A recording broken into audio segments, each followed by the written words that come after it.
পৃথিবীতে এমন কোনো ব্যক্তি নেই যে একজনের জন্য স্বার্থ ত্যাগ করতে পারে। শুধু একজন লোক আছে যে তার সম্পূর্ণ স্বার্থ ত্যাগ করতে পারে তার সন্তানের জন্য, সে হলো শুধু মা। মা ছাড়া নিঃস্বার্থভাবে ভালোবাসার জন্য দ্বিতীয় জন এই দুনিয়াতে আর হবে না। একজন মা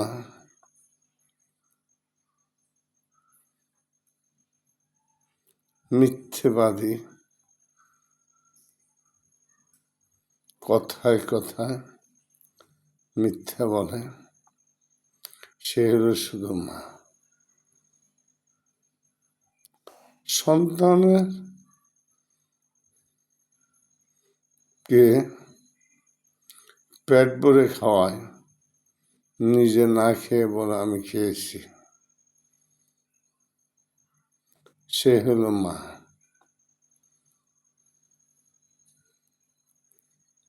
নিজে না খেয়ে সন্তানদেরকে খাওয়ায় খুশি থাকে, সে হলো মা।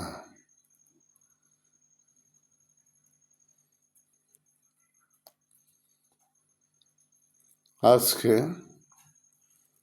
1 কেজি গরুর মাংস পাক করে স্বাদের জিনিস টাকার জন্য সবসময় কিনা যায় না। মাসে একবার, বছরে একবার কিনা হয়।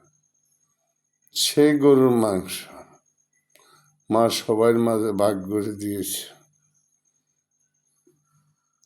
যখন মা খেতে বসেছে, সন্তান বলছে, মা আমি গোস্ত দিয়ে আবার ভাত খাবো। মা নিজে না খেয়ে ওই সন্তানকে ওই গোস্তগুলা দিয়ে ভাত খাওয়ায়, সে হইল মা। নিজে না খেয়ে সন্তুষ্ট থাকে, সন্তানকে খাওয়ানোর জন্য, সে হলো মা।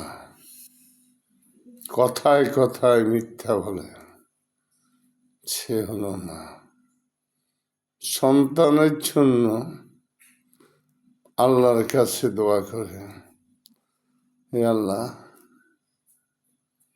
তুমি আমাকে নিয়ে যাও, আমার সন্তানকে হাত দাও, সে হলো মা।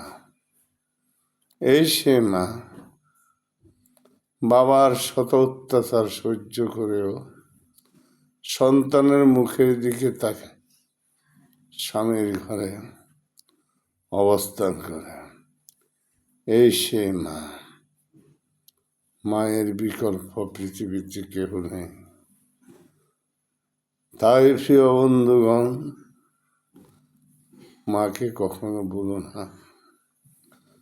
জীবন সঙ্গিনীকে পেয়ে মাকে ভুলো না।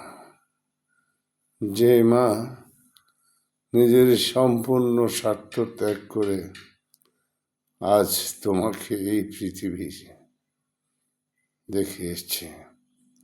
তুমি আজ স্ত্রী, ছেলে, সন্তান নিয়ে ভোগ বিলাস করছো, যার ত্যাগের বিনিময়ে আজ তুমি সুখে শান্তিতে বসবাস করছো। এই সে মা। মায়ের বিকল্প আর কিছু নেই। সারা পৃথিবী সমান ওজন দিলেও মায়ের ভালোবাসার সমান হবে না। মা ছোট্ট মধুর সম্পর্ক, মা। মা ছাড়া দুঃখ বোঝার কেউ নেই। যখন টাকা পয়সা অর্থ থাকবে না, ছেলে, সন্তান, স্ত্রী, আপনজন, আত্মীয় স্বজন কেউ তোমার পাশে থাকবে না, থাকবে শুধু তোমার মা। প্রয়োজনে তোমাকে বুকে নিয়ে ভিক্ষা করে হলো তোমার মুখে খাদ্য জুটাবে, সে হলো শুধু মা। সুতরাং মায়ের সাথে কাউকে তুলনা করো না, এই সে মা। মায়ের পদতলে সন্তানের ব্যস্ত, স্বয়ং আল্লাহ পাক নিজেই মুখে ঘোষণা করেছে, সে হলো মা। মাকে কখনো কষ্ট দিও না, এই সে মা। মা তুমি ভালো থেকো মা, তুমি ভালো থেকো। তোমার ঋণ পরিশোধ করার মতো ক্ষমতা আমার নেই, আমি তোমার হতভাগা সন্তান মা। খোদা হাফেজ। প্রিয় বন্ধুগণ, সবাই ভালো থেকো।